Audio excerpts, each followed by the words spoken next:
Turning over. A piece like that breaks off, we're gunners. Oh, I hope those Eskimos have speedboats.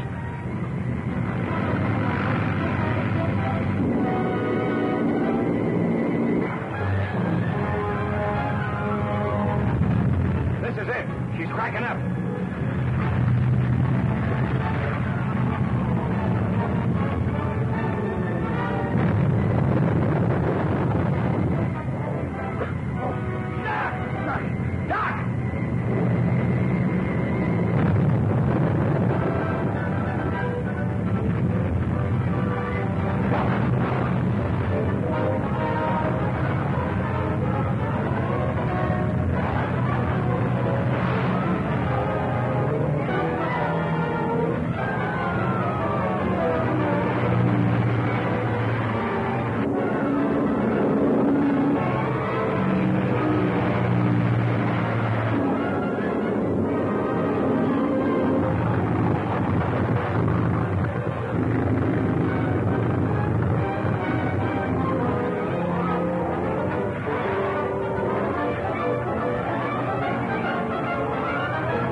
Eskimos are picking up the others. Where's my father? I put him in a kayak. Oh. Head for the village.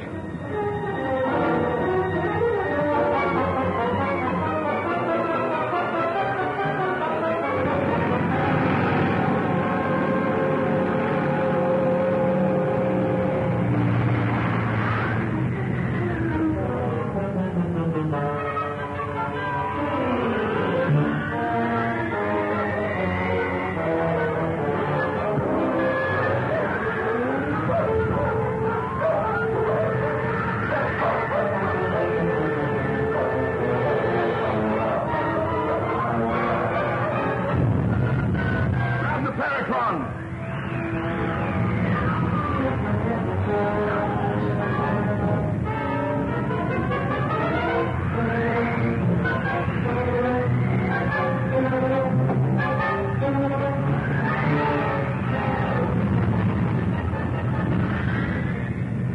Well, anyway, we didn't lose the Paratron. 2 men have fallen to their deaths, and you feel nothing. How about the briefcase with those notes? It's gone. You think you can figure out the Paratron without them? I don't know. Perhaps. Well, anyway, we can't cross the glacier without dog and sled. We'd better go back to the Eskimo village.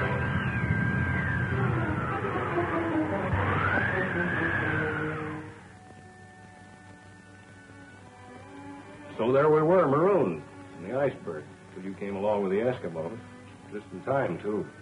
Just like an angel of mercy. You know what I can't figure out is what was going on board that boat. What happened to Dunn, and why? Why was that poison gas loose in the cabin? You get out of those wet things and get some sleep before you take pneumonia. Don't worry about me.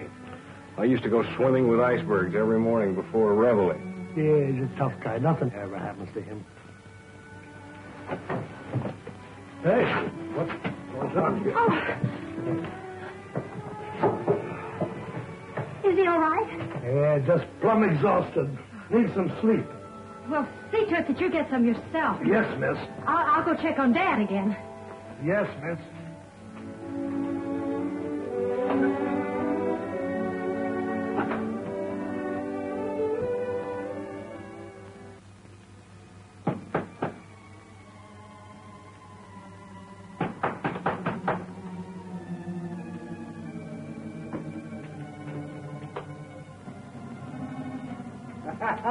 You walk long time, come back same place. Start again, Chief. We're starting out again in the morning with a new outfit. All we want now is some grub and a place to sleep. More white men come. You go see. Look, all we want... What did you say? More white men come from iceberg. In house. There. Do you think it could be? It's impossible. Lady, white lady come. Fly in air like bird. Eskimo go in kayak. Oh, never mind all that. Show us where they are. I show. Kitaka moto, tinga moto.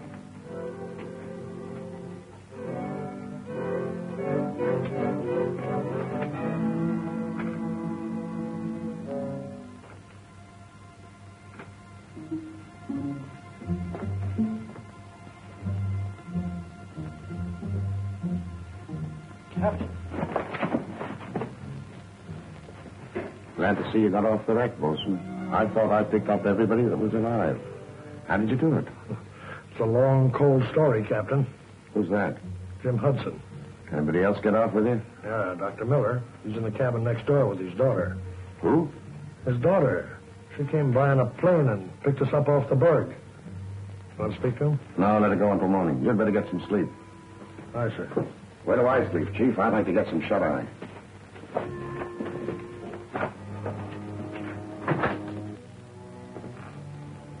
If we had not lost Dr. Miller's notes, it would have been different.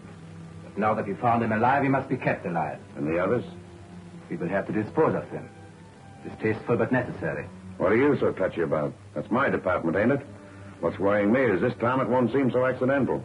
We must impress the chief with the fact that his tribe will be blamed if the white authorities ever find out. Well, I'd better get to work. Just a moment, Captain. First, my disguise. Forget it. They'll all be dead by morning except Doc, and we're taking him with us. You said that once before, and they're still alive. It's better if they continue to think that I am dead. You mastermind sure ain't taking any chances, are you? Sit down. I'll fix you up.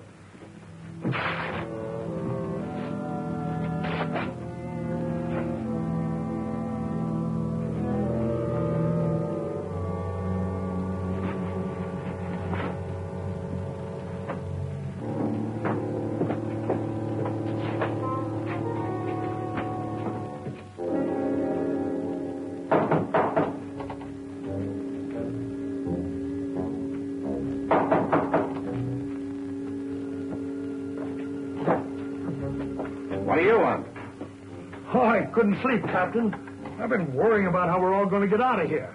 Figure we might as well talk it over now. Sure. A couple of things bothering me about you. How do you mean that? Just how much you know about Jim Hudson and Doc Miller? A couple of nice guys, as far as I know. What are you getting at, Captain? They're murderers. They killed Dan and tossed his body overboard. Are you sure? I'm telling you, ain't I? They're a bunch of criminals, and I'm seeing to it that they're brought to justice. What I want to know is, whose side are you on? I only have one choice. That's the side of law and order. Now you're talking, Bucko. What are your plans? Well, I'll handle the doctor. He'll take care of the girl. Who are you? Oh, he's just one of the boys. Got badly burned down in the engine room.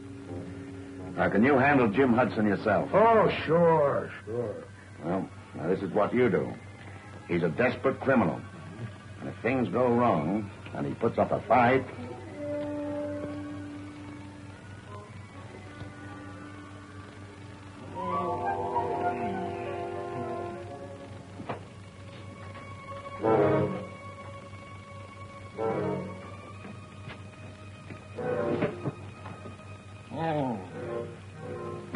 What's the idea?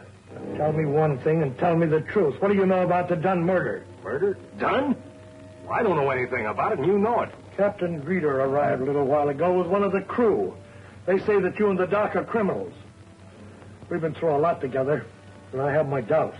Why should Greeter want to accuse us? Does it have anything to do with a box about that high and that long with the doc's name on it? The Paratron. What?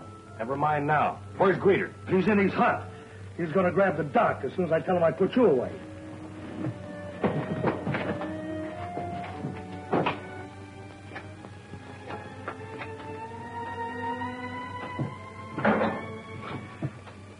This'll take care of him.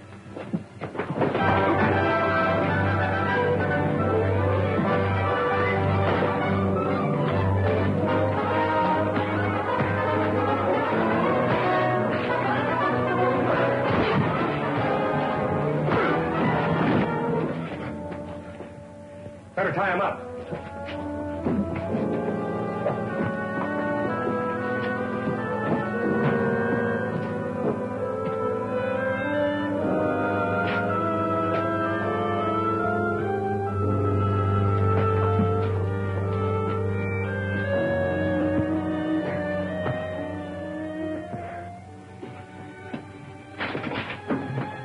Yeah, it's the Paratron, all right. Hey, what is that thing? It's a secret invention of Dr. Miller's. You don't know it, Bosun, but you did your country a great service when you didn't slit my throat. I figured you were the right kind of a guy.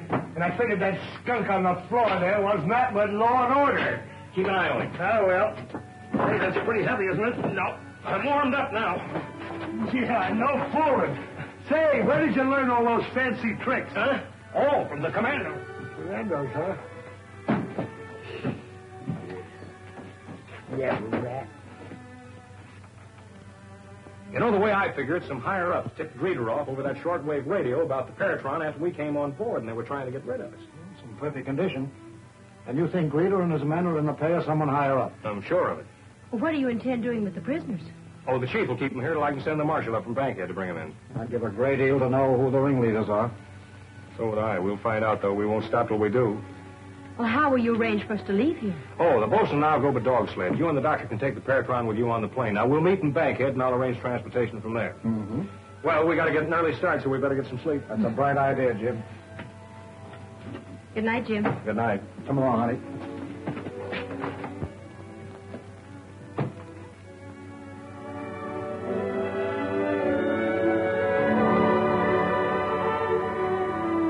That's right.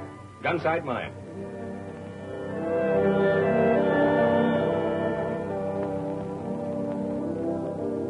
Gun sight mine. Bill Hudson speaking. Hiya, Pop. This is Jim. I'm at Bankhead. Oh, I might have known they couldn't drown you, Jim. Gee, it's good to hear you. Is Doc Miller all right? When are you going to get up here?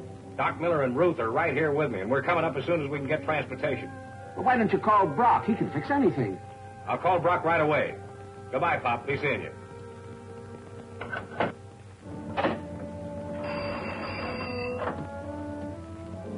Get me Mr. Brock in Saskatch. That's right.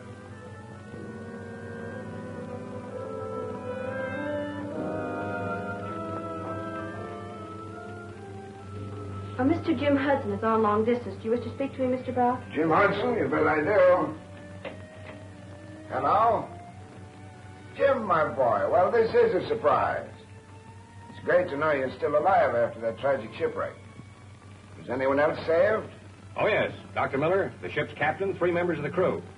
By the way, Captain Greeter and a pal of his turned out to be would-be murderers. Why, that's terrible. Certainly, I'll have the marshal go right out to that village and place him under arrest. Where are you now? Well, that's what I called you about. I'm in Bankhead trying to get home. I was wondering if you could arrange to put me and a party of 3 aboard that evening transport plane out of here.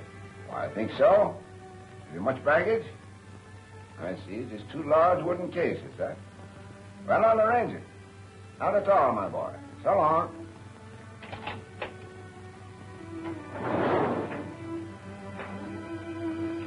HB to Brandon. Come in, Brandon. Brandon. Go ahead, HB. One of my men will leave transport plane number 3 at point M54. Pick him up and take him to your headquarters. Got that? Check. Make it good.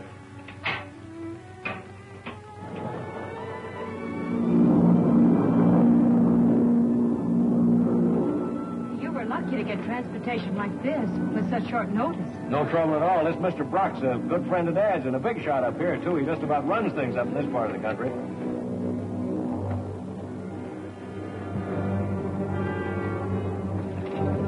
Hold it, everybody. Don't anyone turn around. Put your hands behind your heads. Everybody. Hudson, bring me that case you're guarding so carefully.